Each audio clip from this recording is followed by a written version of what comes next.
Give us free.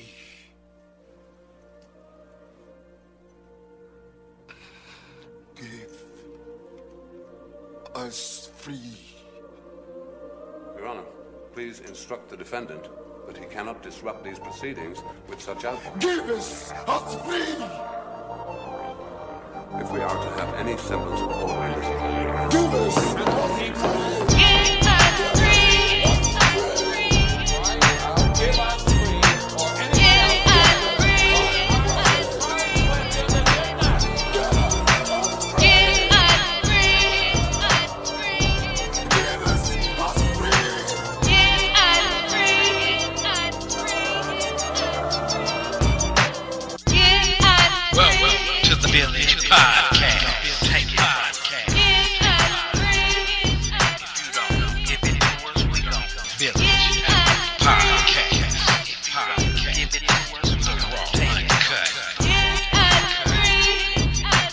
Peace, unity, and welcome my conscious and unconscious family and friends. This is the all-new Black Village Community Podcast, and I am truly your host of the show, Jaycee, a.k.a. AfroBlack, dropping nothing but the raw and uncut. Without any fear, as I use my mic as a spear to chucka you with liberated truth. I am your host and your native soldier in the struggle. My purpose and mission for this show is first to enlighten, inform, and engage. And I want to engage with all who claim to know the truth. All truth seekers and my native family, I welcome you. This show is dedicated to all our indigenous native ancestors and to all those who've carried the mantle of truth, and to every person with the ability to throw off the chains of comfortable habit and unwarranted assumption and move in a new, liberated direction that is guided by truth and observational evidence, no matter where that direction may lead you. My main objective and purpose here is freedom, mind, soul, and spirit. That being said, welcome to the Black Village Community Podcast, and much love from our great universal goddess and mother of all living here and above.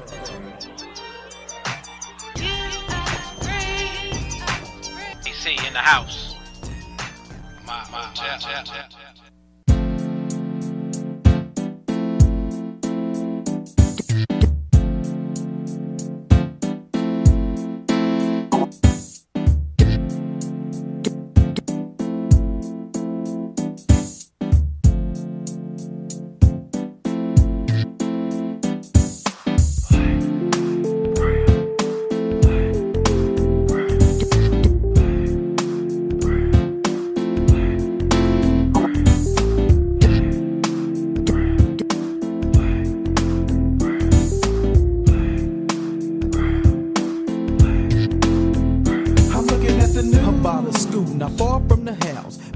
And black straight duking it out, and I say to myself, don't they realize we're in the same boat and we got to survive? They got our backs against the wall. How could we get them back over there, y'all? 187 passed the test. They want the Mexicans out, so the niggas gon' be next. So while we killing up our race, they trying to figure out who can we put in their place.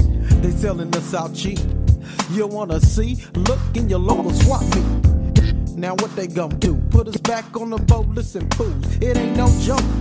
We gon' continue the low ride, come together as one for that black and brown pride.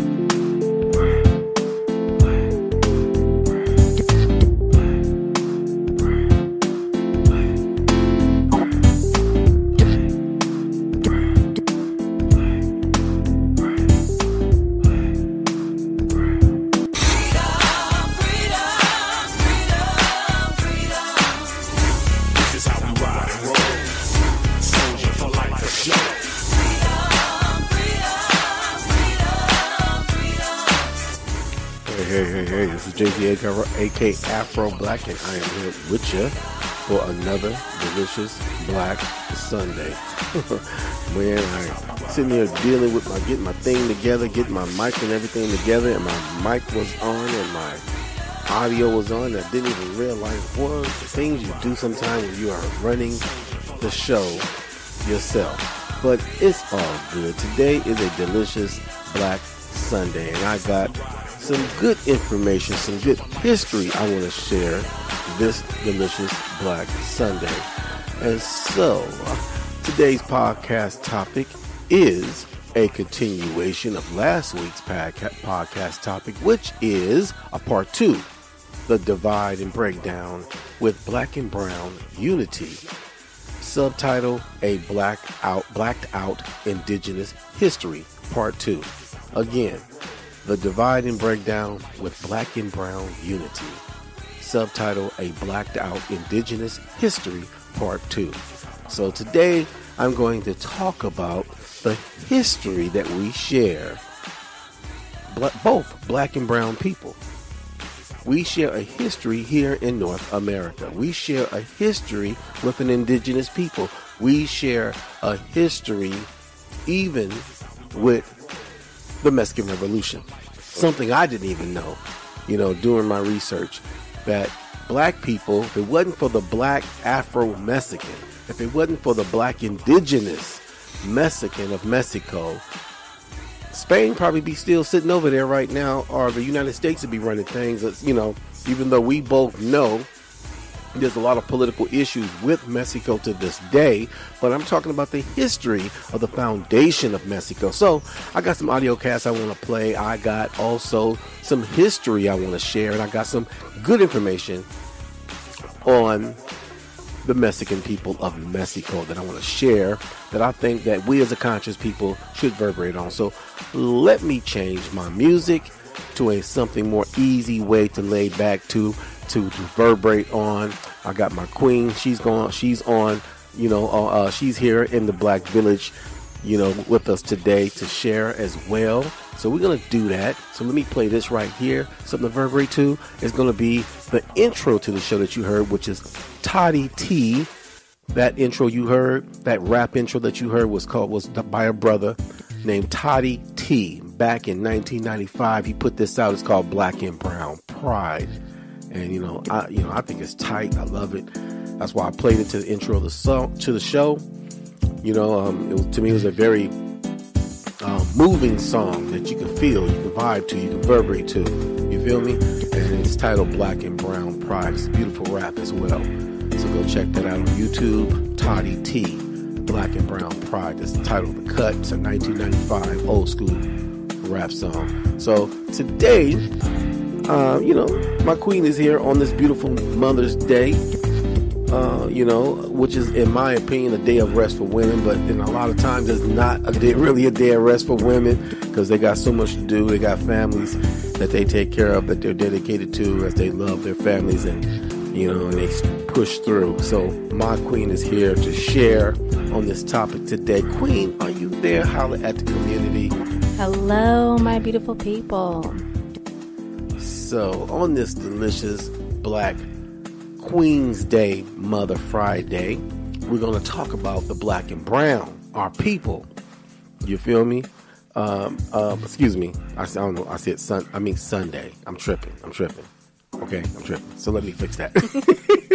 You mean on this delicious Black Sunday, we're going to talk about, on this delicious Black Sunday, Queen's Day, Mother's Day, we're going to talk about the Black and Brown, our people, our extended family. You feel me? And so something that we all as a people, Black and Brown, Mexican, Black Mexican, white Mexican, you feel me?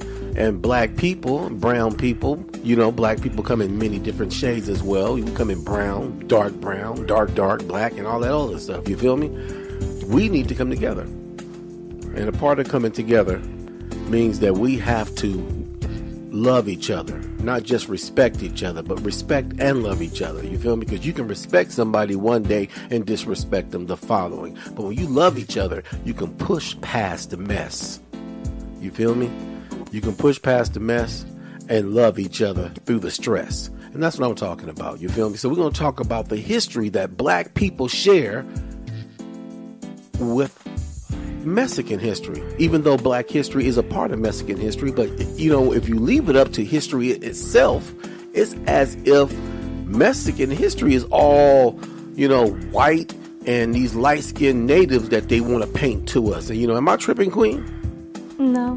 You know, they it's like they want to paint to us that, you know, the Hollywood image of the Native American and the white Mexican, and that's what Mexico is all about. There was no dark-skinned people. There was no copper brown people. There was no light brown or dark brown people. You know, there was no kinky-haired people. You know, they didn't exist in Mexico. But I want you to know, conscious community, and I know there's a lot of indigenous brothers and sisters out here who already know this, but the original people, the Aztecs, the Mayans, and all the other indigenous native tribes that existed before Cortez, before Hernan de Soto, they were ranged from a dark brown to a copper brown to a light brown complexion, from kinky hair to curly hair to even wavy straight hair. That was the complexion, that was the description, that was the identity of the original indigenous aboriginal people of Mexico. Now, over the years, due to the fact of the Spaniards conquering Mexico, manipulating and brutalizing and killing the original indigenous inhabitants, starting with the Aztecs and the Mayan people, eventually, as Spain ruled over that part of the country, well, you know, you had more shades and lighter shades of brown, but still the same family. And so this is what we're going to talk about today. I got, wait a minute. I'm sitting here and I didn't even log into or dial into my conference room. I got to do this right now. This is like kind of embarrassing to be doing this right here live on the radio show. I didn't just blundered, and now I got to fix my blunder and log into my conference room in case there's anybody out there that want to try to that want to communicate with us here. Queen, You are the host. I done just messed up. This is really embarrassing. If you are not the host, But let me go ahead and do this right quick. we will now connect you to your call. You are the first attendee in this conference. I'm sitting there, and you know, I'm pretty sure I got people that want to join the show, and I done said here, like I say, Russian, you know, and they forgot to log into, and I'm doing it live on the air. But it's all gravy and potatoes, people. I know my people understand that sometimes we do these things. So now let's get the show on the road. I got an audio cast I want to play. I'm gonna start this off with this audio cast that I want to play. This audio cast that I want to play, which talks a little bit about the white man's version of what happened during the Mexican Revolution and the Mexican history. You know, so let me play the white man's version. Then I'm going to give you the black version of what happened during what happened to our Afro relatives, and what happened about, you know, their relationship, you know, in Mexico, and how they've gotten erased out of history. You know, why they've gotten erased out of history. And this is going to be an audio cast that I'm going to play that's by a scholar and a historian by the name of Dr. Clyde Winters. So I'm going to play a couple audio casts by Dr. Clyde Winters, but I'm going to first start it off with the History Channel's version of what happened to the Mexican people, and, you know, the Mexican Revolution and all. Just a little short. So this is a little bit more than a 3-minute audio cast. I'm going to start this off with the white man's version, and then I'm going to bring you the true version of what's going on with Mexico. This is the Black Village. You can always join us here. It doesn't cost you a dime. Just spit of your conscious time. You can chime in at 855-445-9340. You can also chime in at 857-232-0155. And don't forget the conference key to get through the conference door, which is 994-7595. So we love to have anybody that have any questions, or you just want to join in or just listen in here at the Black Village Community Podcast. And I am AfroBlack Your, host and MC of the Black Village. So we're going to start this off with the History Channel's little short version of what happened, you know, of Mexican history. And let me also give a holler out, because, you know, I didn't say nothing last week about Cinco de Mayo, but Cinco de Mayo, people got a lot of times a misconception about what Cinco de Mayo is about too. So I'll talk about that a little bit later on. But right now, let me play this, and we'll be right back with you after this audio cast. 8 U.S. U.S. states are on land that used to belong to Mexico. Welcome to History Lists. Let's talk about how things used to be south of Texas. The Mayans.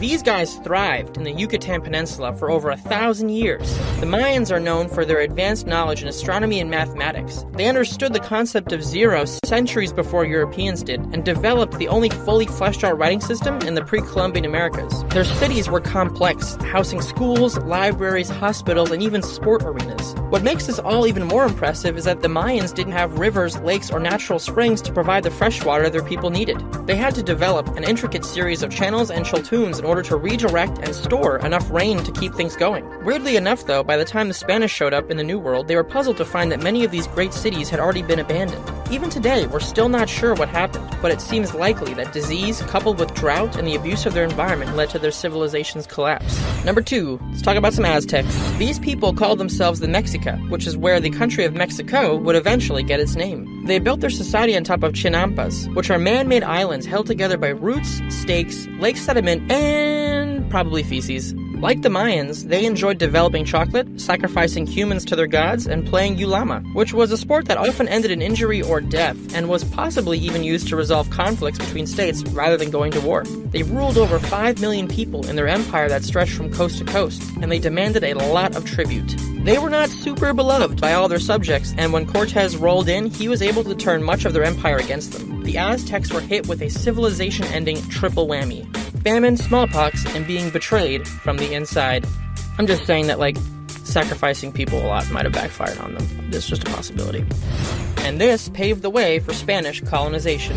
Tenochtitlan was razed to the ground, and built over it was Nueva España's new capital, Mexico City. Since the Tlaxcalans were instrumental in defeating the Aztecs, the Spanish allowed them to keep their indigenous names and some of their traditional forms of government. Other tribes did not fare so well. Eventually, a Catholic priest named Miguel Hidalgo y Costilla called the people of Nueva España to arms for their country's independence, and he was captured and killed. But hey, even that didn't stop Mexico from becoming its own constitutional monarchy in 1821. Time for some revolution. The country began to do pretty well economically under a stable yet super corrupt dictatorship by Porfirio Diaz. Yet the Native Americans who had been assimilated into Mexican society grew increasingly poor and angry, as they were forced to grow cash crops that they couldn't actually eat. The rising middle class were also kind of pissed that their government had become pay-to-play, and both groups joined together to take the regime down. They established a liberal democracy after overthrowing their dictator, and a wealthy idealist named Francisco Madero was elected president. And I'm not going to sugarcoat it, he was assassinated pretty quickly before he could do anything. Mexican-American War. In the 1840s, U.S. President Polk had his eyes set on some Mexican territory. When they turned his offer down to buy them, he moved troops into the disputed zone between the Rio Grande and the Nueces River. Mexico thought that was less than chill, given our recent annexation of Texas, and they responded by sending in the cavalry and killing about 12 U.S. soldiers. That obviously meant war, and the United States Army proceeded to defeat Mexico along pretty much the same route that Cortez had taken when fighting the Aztecs. And Mexico lost, and they were forced to sell all of their land north of the Rio Grande for $15 million. There you go. That is, as I call it, the white man's version of Mexican history. And why I call it the white man's version of Mexican history is because they leave a whole lot out. You know, and look what they've done to the people. Look what they've done to us as a people. White man paints the image that Mexico is really made up of light-skinned people. Okay, I'm going to mute everybody for a minute. I'll let everybody talk. We'll be able to talk about this in a minute. But they give us this image of what Mexico looked like. I mean, me growing up as a kid, you know, in Los Angeles and then moving to Sacramento here in California, you know, the images that I got and what I've seen in my own neighborhood were of white-looking people who are called American Mexicans. But then when you look at the history that they share on television or even in the history in the schools, they portray the same images. So when you have these images shown to you, along with the history behind the images, this is what you believe and this is what you see. But that is totally a fabricated story of the Mexican history. The real history of the Mexican people is embedded and interwoven and interlaced into the history of the indigenous people of Mexico. As you heard that little audio cast he gave you a little truth, something to go on if you actually are looking for truth when you're doing history research on a people. He said that when he mentioned about the people of Mexico, if you notice that he mentioned that these people that lived here, and as they conquered the Spanish, the native people, that they used one group of people that Hernandez de Soto was an example, who when he conquered the Aztec Indians, that he used one group against another to use the natives against the empire to bring down the Aztec empire. And in the process of that, he allowed that group, that Indian group, that he turned on the Aztec Indians to help him conquer the Aztec empire. He allowed them to keep their name and allowed them to keep some customs. But the rest of the native population, they weren't allowed that privilege. So that means they took away their identity. That means they took away their culture. That means these people, that the rest of the indigenous people of Mexico at that time, during De Soto and Cortez's conquering of Mexico and that region, that they literally did not allow the people to have their own identity, to have their own names. That means these people were enslaved. That means that they were enslaved. And if you do your own research also on the indigenous population of Mexico, you'll find that the skin tone range, as far as the color of the people, range from brown to copper brown to light brown to very light skin. They were not just, they didn't look white. The indigenous population of Mexico originally during the 15th, 16th century, even through the 17th century, not at all looked like Spanish white or Spanish yellow or whatever you want to put it on that side of the color screen. And why does that matter? Well, because of the images that they've always portrayed to the people of what the indigenous population looked like. Now, what they don't tell people, and what I've also discovered doing my research, is that there is an African, or what they call an Afro-Mexican population that exists in Mexico to this day. To this day, and their population through the Mexican state census, as it stands right now, is at 1.4 million. That is a very large population of black people that live within Mexico and are considered as citizens, and as ethnic identity, they're called Afro-Mexicans. Now, in all reality, they are indigenous Mexicans. These people are indigenous Mexicans. They're not at all African Mexicans. How can you be an African Mexican born in Mexico? And not only that, your ethnicity, not only being born and native to Mexico, but your ethnicity within that country is rooted within the very locality of Mexico, dating all the way to the time of the conquering and past the conquering of the Spaniards. You feel me? That mean that these people are literally indigenous to Mexico. You feel me, Queen? Yep. So, on that note, I got another audio cast I'm going to play, but before I play that audio cast, I think I'd like to read an article. And this is like not even. This actually is like a little small booklet. Would you agree, Queen? It's 21 pages. It's an article from, I think a historical book on Black history. Yeah, and it's my mic is tripping, getting feedback from my microphone. Okay, but the book is titled "The Blacks Who Freed Mexico" by Ted Vincent. The article's by Ted Vincent, and it's a PDF file. Anybody can go try it. You can go download it. It's titled "The Blacks Who Freed Mexico," and this is about the Mexican Revolution. Now, this was some information I was totally oblivious to.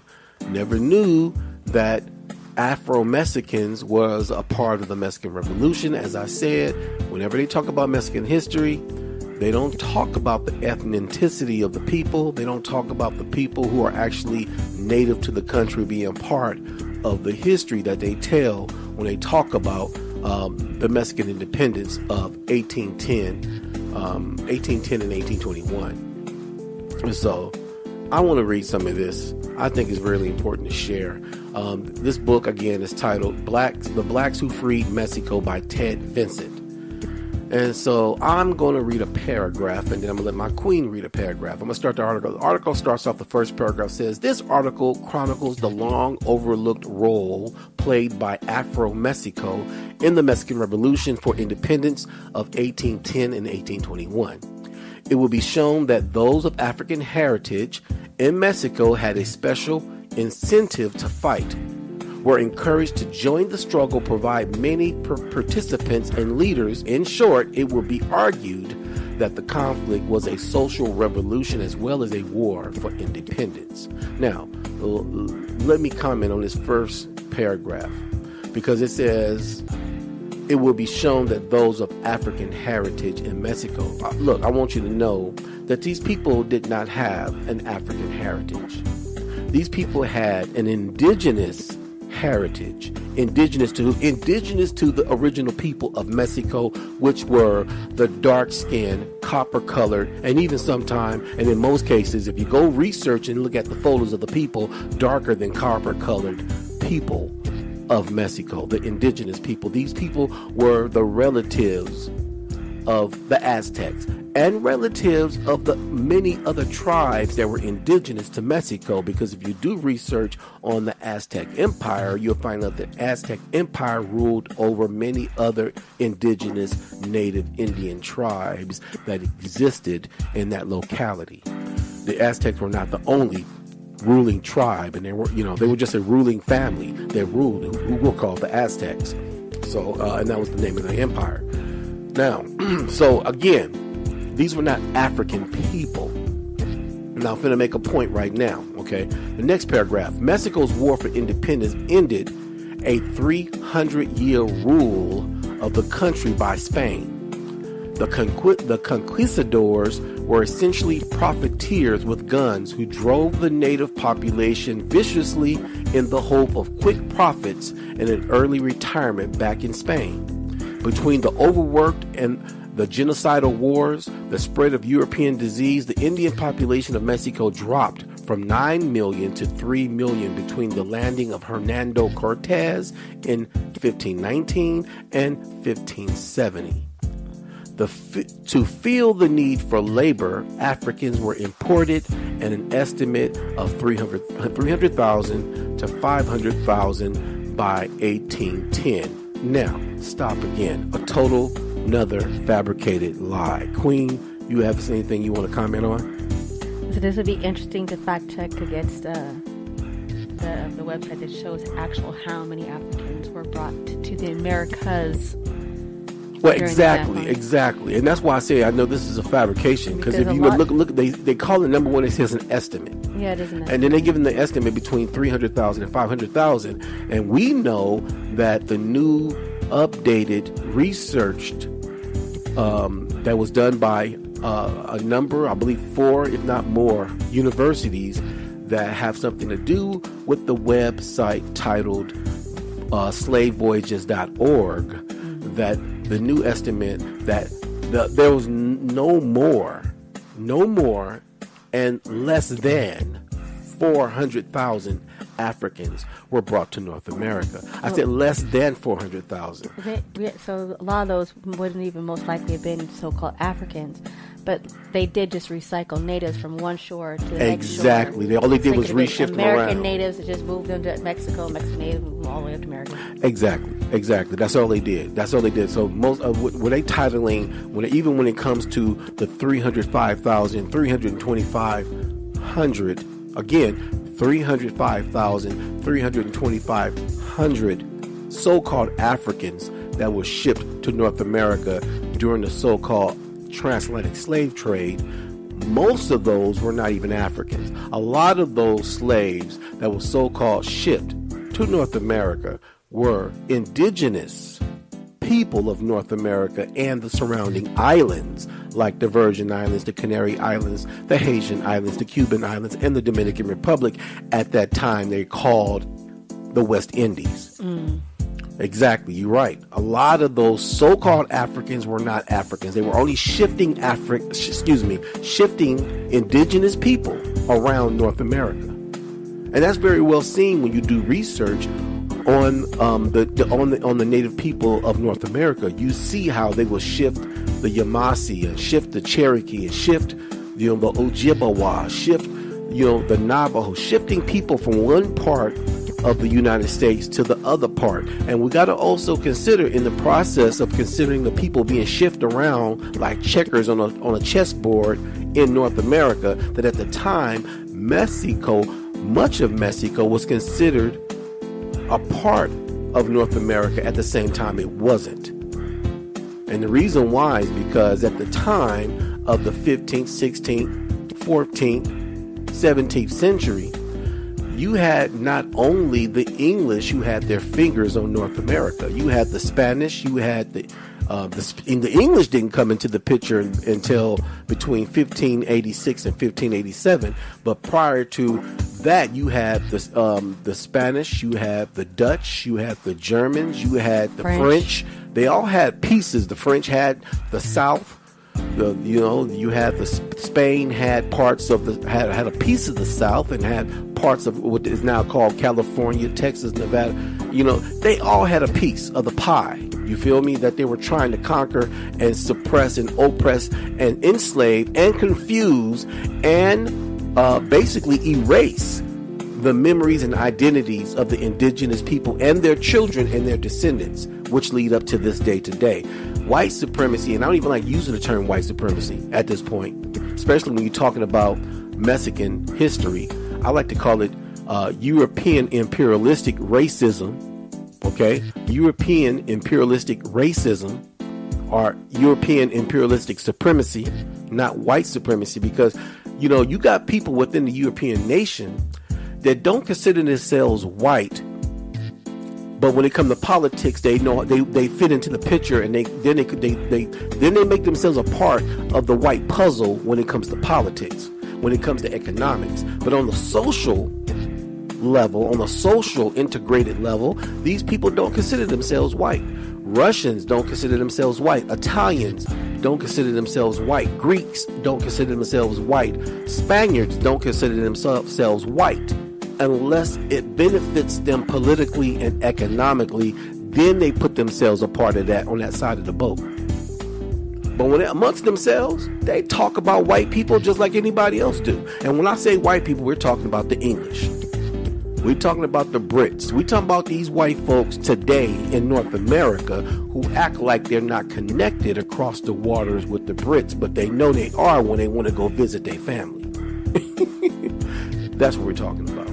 So let's get back to our subject matter. These people, now when you look at this, okay, as I said, they manipulated, they play with these numbers, but they're not, so it's all good, all right? So we know that number of 300,000, they say between 300,000 and 500,000 Spaniards brought in Africans. We know damn well Mexico did not take in no 300,000 Africans. Come on. North America, which wasn't a part of Mexico, it still is not a part of Mexico. North America brought in just the U.S. part. Just the U.S. part brought in more than 300,000, almost under 400,000. So we know damn well that number of North America has to be a part of that number of the Mexican number. We know that, and the reason why is because like we said, when it came to oppressing the native indigenous population, the Spaniards and the English worked together. The European nation at the time, or New European Brotherhood, might I call it, because it was not a European nation, they were working together to oppress the indigenous population. So let me go on down a little bit further down in this. I got some more I want to point out in this book right here, The Blacks Who Freed Mexico, that I really wanted to point it out, really important. We go down here to the second page. I want to read right here. Now, let me read this part right here. It says, and it states, notice is taken here of the scholars who in the past decade have elevated the field of Afro-Mexican studies to a statue where in 1990 they could hold their first annual convention in Mexico. Okay, we go down further down. The new findings, which combine the previous known data, reveal that ever deep layers of Afro-Mexican involvement in the independence conflict. For instance, those of African blood comprised of 15% of the population in Bajo region, where Father Miguel had how you pronounce that, Queen? Had to go Costello launched the freedom fight with John Tutino, noted in 1986. The largest guerrilla group of the area was described in 1849 by historian Lucas Alaman as mostly mestizo mulatto who served under the flamboyant Albino Garcia. Okay, so they're talking about the identity of the soldiers that fought in the War of Independence. Well, this is 1849, but the War of Independence started in 1810, between 1810 and 1820. But this is the largest guerrilla group in the area, was described in 1849 by historian Lucas Alaman as mostly mestizo and mulattoes. Mind you, if anybody don't know, a mestizo is a Mexican who's mixed with Indian, Spanish, and what they call African or black. Okay, that's a mestizo. But in most cases, mestizos don't consider themselves black because they look like white Spaniards. Mestizos look like white Spaniards, and that's why it says mestizos and mulattoes, because a mulatto Mexican could look like a black Mexican or look like a light-skinned Indian or a light-skinned Mexican, with still some color to them, being the fact that they can pass as either mixed or black Mexican, basically. But a mestizo, you can't confuse a mestizo with a black Mexican or Afro Mexican or a mulatto Mexican. You can't, because a mestizo looks straight up like a Spaniard or a white. They look like basically a white Mexican. So these were the two groups that lived in Spanish-ruled Mexico at the time. Okay, so let me drop down. It says, for the nation as a whole, the Spanish census for 1810 showed that 461 Afro-Mexicans in Mexico, or 10.2% of the total. It should be noted that in 1810, Afro-Mexicans were almost all mixed race, and that their social context shared much with the mestizos with whom they were often identified. Thus, assimilation of African, Indian, and European cultures was already pronounced by 1810, resulting in a consequent shortage of racial consciousness for Afro-Mexicans. Nevertheless, there remained the discrimination and segregation forced upon black and mulattoes by Spain's racial caste system. These restrictions clearly provided an incentive to fight for the people who were the only group subject under law to chattel slavery. See, this is the part of history that white Mexicans hide. This is a part of history that they don't talk about.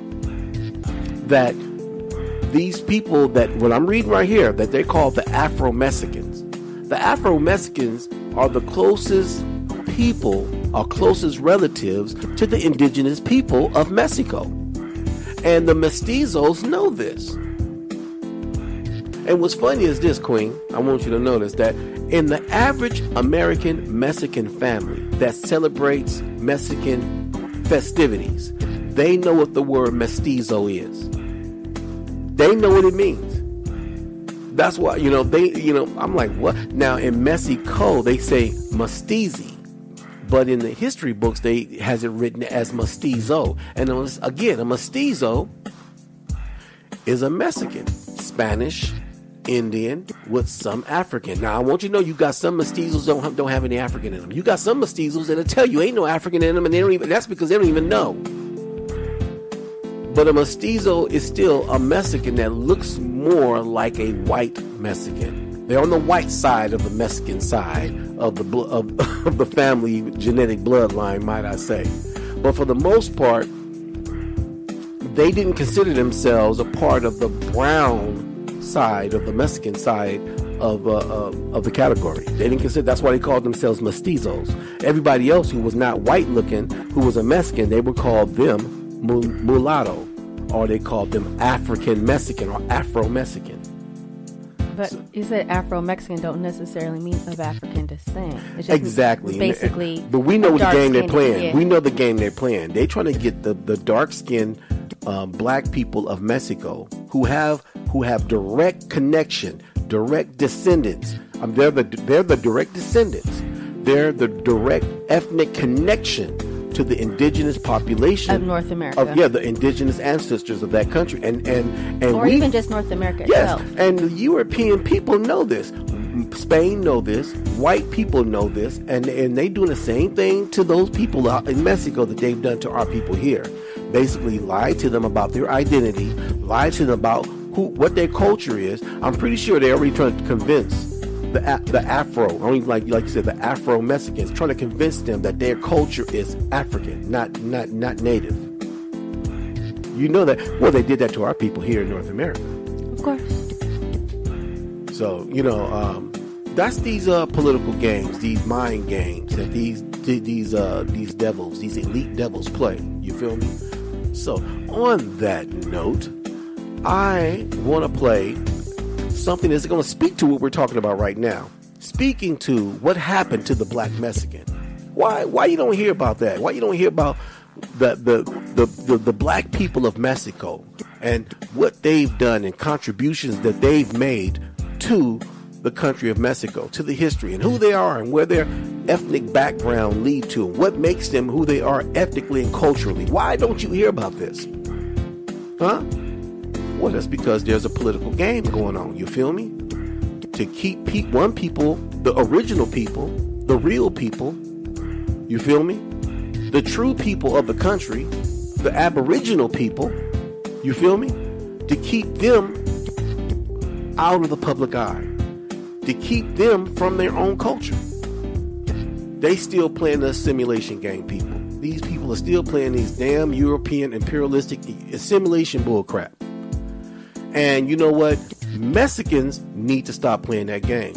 Even those who accept their connection and history and heritage to the mestizos, stop playing the dumbass game, because you have a connection. Even you mestizos who don't want to call yourselves saying that you ain't got no connection and no family connection to black people, you still got a connection to the same people I have a connection to, which is the indigenous Indian people of North America.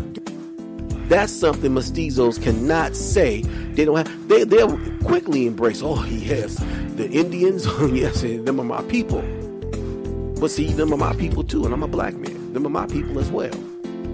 So let me play this audio cast that I want to play by Dr. Clyde Winters. He's a historian. He writes good books. Go check out his books. He has a number of books on Amazon. Just type in Dr. Clyde Winters, and you'll see his book collection. He's a very educated, intelligent black man dropping nothing but the raw and uncut, and I'm going to play it right here on the Black Village here. So listen in, check it out.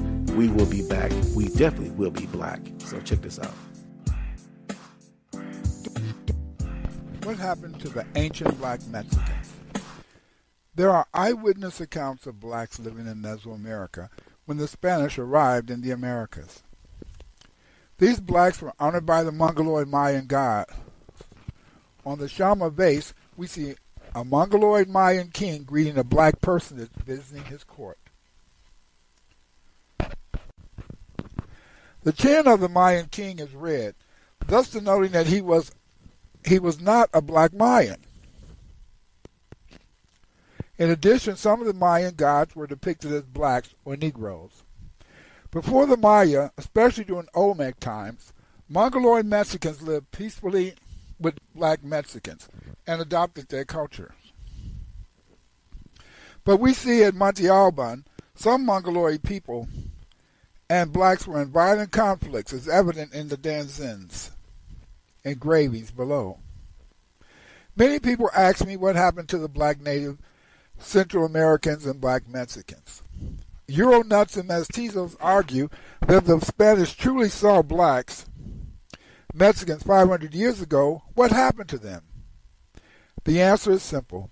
The Spanish ignored the Mexican heritage of the black Mexicans and declared that since they were Negroes, they were African slaves. This means that many black Mexicans and blacks in Belize, Guatemala, and Honduras are descendants of the blacks in these areas when the Spanish came to the Americas in 1492. Mestizos who carry a large amount of white DNA are jealous of blacks. Look at how they steal everything that blacks create culturally in the United States and then try to attack blacks in cities like L.A. Today, the most vocal attacks on black Mexicans and Afro-Americans come from mestizos, whose European ancestry deny that they have a connection with the ancient Mongoloid and black Mexicans. That's right. Most mestizos have more European blood than either Mongoloid or black Mexican. Granted, mestizos carry African and black DNA, but they ignore this heritage because they feel that since whites are in power, embracing white supremacy makes them superior to blacks generally. Since mestizos are the product of three groups, Africans, European, and Indian, it seems that they should not attack Afro-Americans because they are part of their ethnic heritage. Yes, mestizos have African or black Negro blood. Yet they attack Afro-Americans so they can feel superior to Afro-Americans in an environment where whites control the government and white supremacy is the rule. Seeing the poverty conditions of blacks in Mexico and Central America, no one would believe that they built Mexican civilization. But the images of blacks in the pyramids and murals and on vases, along with eyewitness accounts of the Spanish denoting black Mexicans and Central Americans, evidence the former supremacy of blacks in Mesoamerica. If you notice, you don't find Mexican Indians attack the idea that the civilizations of Mexico were introduced by blacks. No, it is the mestizos who attack the idea there were black and Mongoloid groups. There you go. That's just a clip I want to play by Dr. Clyde Winters breaking down the history and the racism in the Spanish history, in the Spanish past. And not only in the Spanish past, just basically even in, he went back as far as just when the indigenous people were living together in the Aztec Empire. He talked about a bas relief, and on that bas relief, which was an Aztec Indian bas relief, you see the pictures of black Mexicans and the Mongoloid Mexicans, or Mongoloid Indians and black Indians. And this is something that they never talk about when they talk about Native American history. They never talk about that there were two groups in North America. You had your black Native American, and you had your light-skinned Native American, or those who or he literally under genetics is called the Mongoloid Native American, which is the white Native American. This Native American has white blood in it. This Native American came across the Bering Strait. Whereas the Native American, the indigenous aboriginal black Native American, didn't come across the Bering Strait. They were already sitting here already by the time the Mongoloid Indian came across the Bering Strait. The indigenous aborigine was already in North America already. But yet they still share a history, they still share a culture, and many of the Mongoloid Indians, as well as the Paleo Aboriginal North American Indian, which is the black Indian, they got along. A lot of them got along. Some of them even came together as one tribe and created larger tribal communities. But this is what Dr. Clyde is talking about. And he went further as he went on before the clip went off. He talked about the mestizos. By the time the Spanish conquered them, all they did was capitalize off of the division that was already there before the Spanish came. They used that to divide and conquer the people, and brought in a caste system and brought in chattel slavery and everything else to suppress the indigenous population, the original Indian people who were there. So this thing has been going on. The same thing that happened in Mexico also happened in North America. The white men applied the same method, the same process, the same methodology of oppression that the white man did to the indigenous people of North America is the same thing that they copied from the Spanish, because the Spanish was doing it first.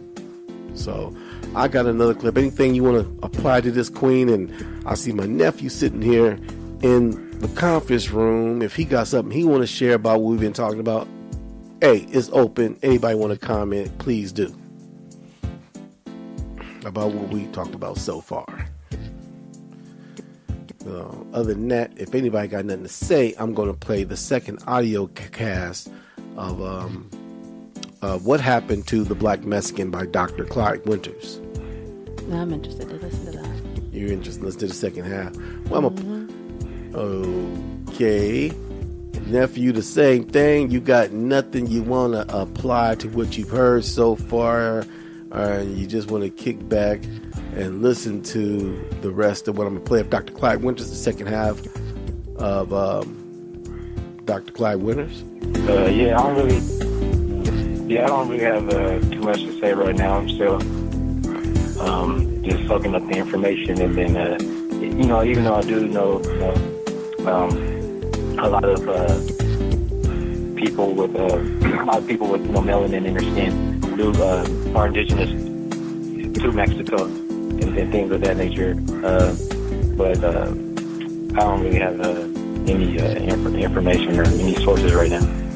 Well, you understand why I was doing this podcast subject. I was doing this podcast subject, I'm pretty, if you heard, because we have a connection. We have a relation. We have a historical connection, and as well as an ethnic connection with the Mexican people. And if you leave it up to the system, if you leave it up to those who want to keep the chaos going on, they make it appear as if we have no history. Yeah, that's true. We do have a history, a connection with our ancestors. We have the same ancestors. It's just that sisters learns to breed and to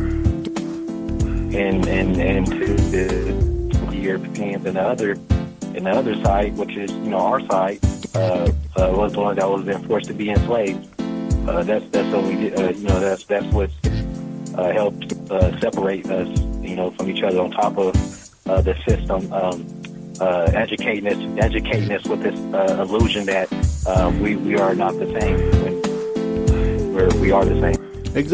Exactly, and And learning about the history, the true history, like of what's going, what we're talking about right now, how it was black Mexicans as well as white Mexicans as well as brown Mexicans that worked together to bring the independence of Mexico, which they have today. You feel me? Mexico is an independent country, and it was because the people fought for that. The slaves fought, the mestizos fought, who got tired of the elite slave masters who oppressed them as well. You feel me? They may not have been as oppressed as the slaves themselves, but the mestizos were still under the foot of the elite slave master as well. And so they worked and fought for their independence, and they got it. And so now that, for years later, man, they still, after they regained their independence, they still worked a form of segregation and oppression and lying about history. I mean, come on. I mean, I just found out that 1.4 million black Mexicans live in Mexico, that they consider themselves black Mexicans. They consider themselves Afro-Mexicans.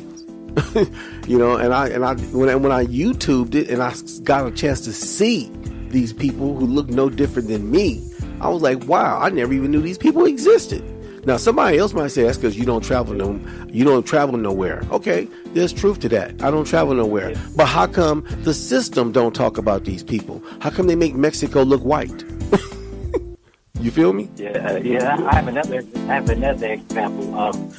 A former girlfriend of mine, a significant other of mine. She's Hispanic. She's Mexican, and she was telling me how in Mexico she had cousins that are dark brown skinned people, Yeah, you see, exactly. So, you know, and I want you to know, a lot of those people who are our complexion and darker, who are Afro-Mexican, who are part of that 1.4 million census. Now, we got to take into consideration, whenever there's a census being done, there's a great deal of people who don't apply and don't sign up for a census for a lot of good reasons. They don't trust the system. You feel me? So me seeing and me reading and me hearing that the census that was taken back in 2015 states that there's 1.4 million Afro-Mexicans. Well, I see a larger number behind that number. You feel me? And so my point being is this, is that they don't have their complexion because of African. They got their complexion from their indigenous aboriginal ancestors of Mexico. Now, I'm not saying that there isn't any African blood there. That's not the point. Their ancestors were indigenous to Mexico, and their ancestors had melanated skin color, and their ancestors practiced indigenous Mexican customs that they created in that locality, and they named it Mexico. So that's who those people are. I don't think anybody has the right, and most of all the people who be doing this is these Pan-African nutheads or these Pan-African supremacists who want to label everybody African when you can't not call somebody an African who was not born, raised, and cultivated in Africa. If you wasn't cultivated in Africa, if you was not raised in Africa, you're not African. Go ahead, Queen. So, that's the point I want to make, and that doesn't, if somebody talk about DNA is a beautiful thing. But like I told a person on another podcast, if you go to Japan and tell the Japanese that they're African, them Japanese gonna look at you, laugh at you, and keep eating their rice. If you go to China and tell the Chinese, actually, I got that wrong, them Japanese gonna eat their sushi and keep. We need to talk about their diet. Well, I'm only relating that, their food is a part of their culture. You feel me? I'm not trying to be stereotypical or anything. I'm only saying that their food is a representative of their culture. So they're going to eat their sushi and laugh at you and keep going. If you go to China and tell the Chinese that, you know what, we all African, you too, they're going to look at you and do the same thing, and they're not going to pay you no attention. Why? Because your culture, which is designated to the locality of where your people originated from, connects you to your local identity. Well, not your local, connects you to your identity, connects you to your people, tells you who you are. And that's my point. And we can't, just because times get modern, that's not omitted. That doesn't omit that from the validation of who you are just because we are in modern times today. That's a tradition that has not changed. The only thing that's changed is that people today have become assimilated in a system that tells them not to care about their culture and about their people and where they come from. And most of the people that affect is North American black people, more than any. It affects North American black people who don't care about their culture. And as a result, the system tells them who they are and tells them what their culture is. Tells them, oh, you're a black person because your grandmother and your mother and your father and your grandfather and your aunties didn't tell you who you are, and that's because they don't know who they are. I'm going to tell you who you are. And the school system, the media, the library, and white folks in general will tell you who you are and write it down for you. They'll put it on your paperwork for you. You don't even have to tell them. They'll put on there, African American. Queen, ain't that true, Queen? Even if that's not what you put. Just because they look at you, they're going to say that. Yes, they will write it down there for you. You ain't even got to say, put down there African American for me, please. You ain't even got to say that. You ain't even got to insinuate that you want them to do it. They just going to do it for you. They'll put it on there. Oh, he looks like an African American to me, so I'm going to put that's who he is. He's an African American. No, not happening. See, white man and white woman got a serious self-complex superiority problem. They always trying to tell somebody who they are, but they won't let nobody tell them who they are, though. So, on that note, I had some other articles I wanted to read. I'm getting to you, but my show is actually over. I had an article right here I wanted to read that was titled, Mexico's Finally Recognized as Black Citizens. But that's just the beginning. And I had another article right here that I thought was real good. The secret relationship between blacks and Mexicans. But you know what? It's all good. Maybe I'll do that and read that at another time. I got a brother who I'm trying to get on the show. And this brother used to live here in North America, here in the U.S. amongst us. But he visited Mexico, loved it out there, went to the different cities in Mexico, like one he went to called Puebla. And brother said in Puebla he didn't see a white face nowhere. Every face he looked at was brown or black. Brown and black. That's all he saw was brown and black faces everywhere. Copper brown, dark brown, and light brown. That's all he saw. He said he didn't see a white face in Puebla nowhere. Basically, that's a chocolate city. And so he talks about how, he loved it in Mexico. Matter of fact, he's trying to buy a home out there and wants to stay out there. He loved the traditions out there. He loved the people. And, he was talking about how he talks about the Afro-Mexicans, the black Mexicans in Mexico, where he's living with those people, amongst those people. I've seen pictures of him with the people, and he talks about their customs and traditions and how they're no different than us. And the only difference is that they're they're a closer, tight-knit family, the black people in Mexico, because they have tradition, they have customs, and that means everything. Those who don't have that don't know what that's like. Anybody who has that can see the difference between them and those who don't have customs and traditions. You feel me, Queen? Yep. And so I'm trying to get the brother, and hopefully I'm going to try to connect with him today again. We did communicate the other day, but I'm busy, he's busy. I'm going to try to communicate with him again today, to do a show with him, to talk about black and brown, because he's a black man living in Mexico, living with the brown people. Found out there's people there other than brown people, but browner people that look no different than black Americans in America, in North America, So he's seen, he knows, he's a black man. Even though he speaks Spanish, he self-taught himself Spanish. He's a very intelligent brother.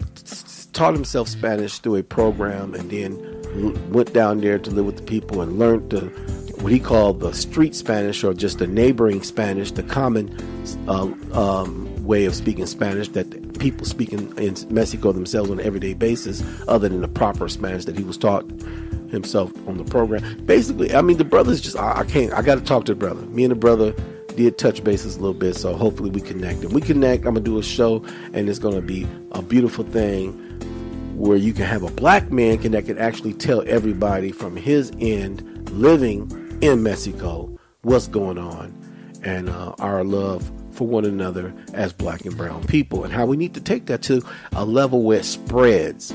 That black and brown love, not just black and brown pride. I don't even want to say black and brown pride no more. I want to say black and brown love. We got to love each other. You feel me? And that spread. Once that spread, we all know the white devil gonna be scared, because the white devil's scared anyway. And the white devil, that's why he perpetuates the division, because he's afraid. And once he creates that division amongst us, now we're afraid. And that's something that needs to be broken. We need to recognize. You feel me? So, Queen, you say something. I know you ready to go. You be letting me talk because you ready to go. Because, but go ahead and say something on this before we hit up out of here about what you think about what we talked about. You've heard, this. I was going to play Dr. Clyde Winter's second half, but don't look like I have room for that. Don't look like I have room for that, because before you know it, it's past the time. But maybe I can just do this. I'll do a part 3 to this thing, because hopefully if I can get with the brother who I'm talking about, I don't want to mention his name yet, because I ain't got permission to mention his name on the air. But, when I talk to him and we touch bases and work out the kinks of everything, then I'll mention his name and get him on the show, and we'll talk about this thing, this black and brown love, because that's what he knows about black and brown love. So go ahead. What you got to say before you go, because you ready to go? Well, this has been a wealth of information being shared here today, and seeing how there is a connection greater than just skin tone to the natives of Mexico. And it's not an African connection. It's a native connection, period. Those natives who were transplanted from this northern hemisphere all over to the northern Americas, to even further into the South America and further on, how they just transplanted all these native black folks, calling them African. When very few Africans were ever taken out of Africa to begin with. Well, as in comparison of what the slave trade offered. I'm glad I got you to comment. I am so glad that you said something. Whew, whew. I love when my queens talk, because when she talk, she stimulate conversation, and she let me do all this talking, and she just stimulated something. Because I want to raise a question, and the question I want to raise is this: I want you to tell me what you think, based on what you just said. Why they keep perpetuating the same game, basically, and that game is this: you took away their identity and their culture. Now they don't know who they are. So now you want to tell. They're doing the same thing to they call them the Afro-Mexican, which is basically the Aboriginal Mexican. Telling them that they're African Mexicans, and they're feeding that African crap to them like they did to us over here. What's up with that? When we know that anybody who if you take a black person and their baby and you move that baby to China, or that baby is born in China, and that baby's black, that's a Chinese baby. Culture. That's a Chinese baby. That baby gonna come back and eat China. When that baby come back if that baby comes to North America, by the time he's an adult, he speak Cantonese, Mandarin, eat their food, know their culture, most likely their spiritual. Japan would be speaking Japanese, Cantonese, and Mandarin. Yeah, but that's my point. See, we've gotten away from the fact that we take, because what they do here in North America, they strip away a person's culture as if your culture has nothing to do with your identity. Well, if it comes to the natives here, the dark skin and complexion, because they were such a majority of those on the land, they discuss that and describe it in all their writings back to their kings and in those times, because they want the land, they want the resources, and if no one lays claim to it and no one fights for it, they can claim it as if it's owned by no one. So basically, you're saying they use this mind game as a means of a political means to gain control. Of course. The means of fear and control can overpower people. They first practiced these same methods on their own people across Europe before they perfected it and moved it here. Well, and this is the reason why we got to continue to perpetuate culture and heritage, because your culture and your heritage tell you who you are. It's not about your skin color. It's not about your complexion. It's not about how light or how dark or how brown you are. It's about your place of birth, where your ancestors came from, which describes who you are. Now, if you choose not to embrace the heritage and culture of your ancestors, and you just want to be this new age modern individual, that's what you can do.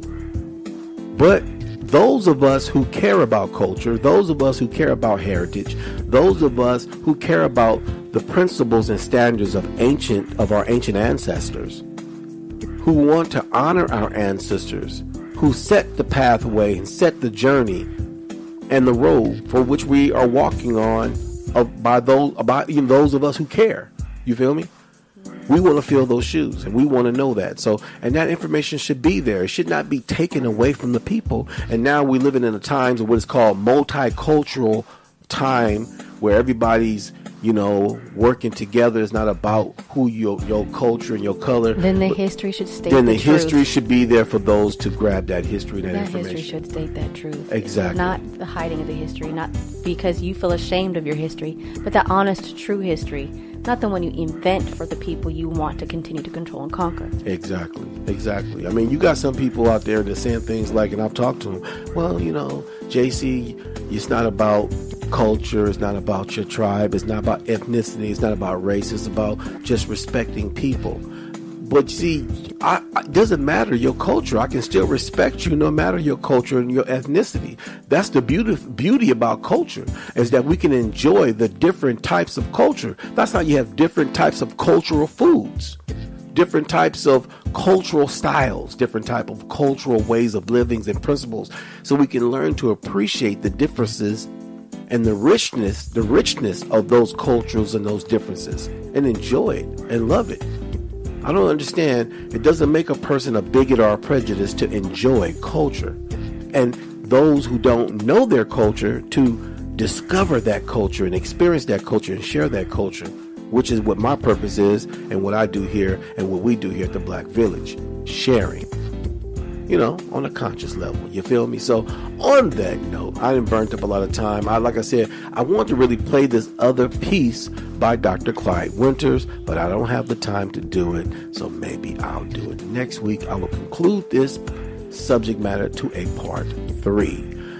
The divide and the breakdown with the black and brown. Unity, a blacked out indigenous history. Part 3, I will do a part 3. This was a part 2, I'll do a part 3. You feel me? And so we will be back.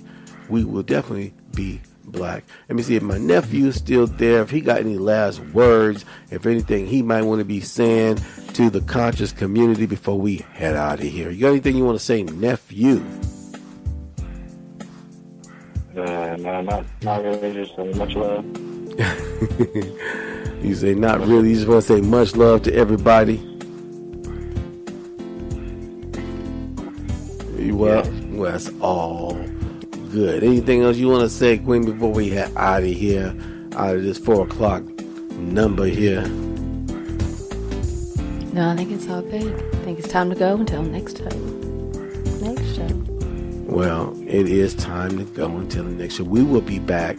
We will definitely be black next delicious Black Sunday, dropping nothing but the raw and uncut here on the Black Village Community Podcast every Sunday at 3 o'clock p.m. Pacific Standard Time, West Coast. We're here in the West Coast. So Pacific Standard Time, West Coast. And you can always chime in. It doesn't cost you a dime, just a bit of your conscious time. You can chime in at 855-445-9340. You can also chime in at 857-232-0155.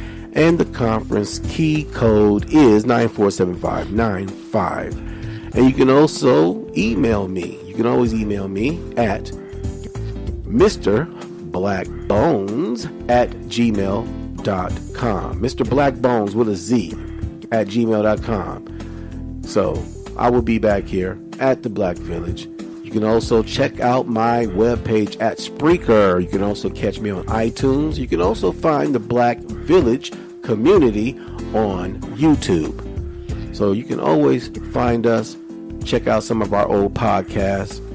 You got any questions? Catch me next Delicious Black Sunday. I'm going to end this podcast subject with Toddy T, old school rapper from back in 1995. So I'm going to play Toddy T, Black and Brown Pride.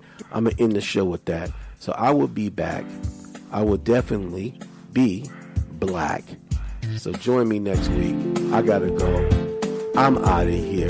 As always, I love chicken, so love, peace, and chicken grease. I gotta go.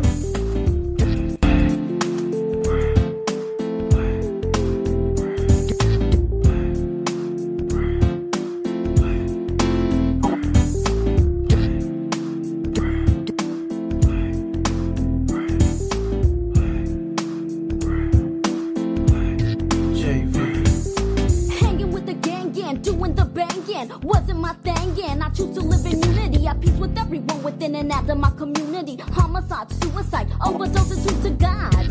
95. People prostituting, slutting as an everyday thing. And growing up nowadays, survival is a game. Some win, some lose, and it's a damn shame. Cause a bullet has no name, he couldn't aim. Who's to blame for a child gone wild? No concern to learn. Choosing street knowledge, don't care about high school. Won't make it to college, I'm telling you now. You got to make the best of you. If half your soul's already gone, you got to save the rest of you. What's your name? It's JV. You can't say I never tried stepping up for what I believe in. Black and brown pride.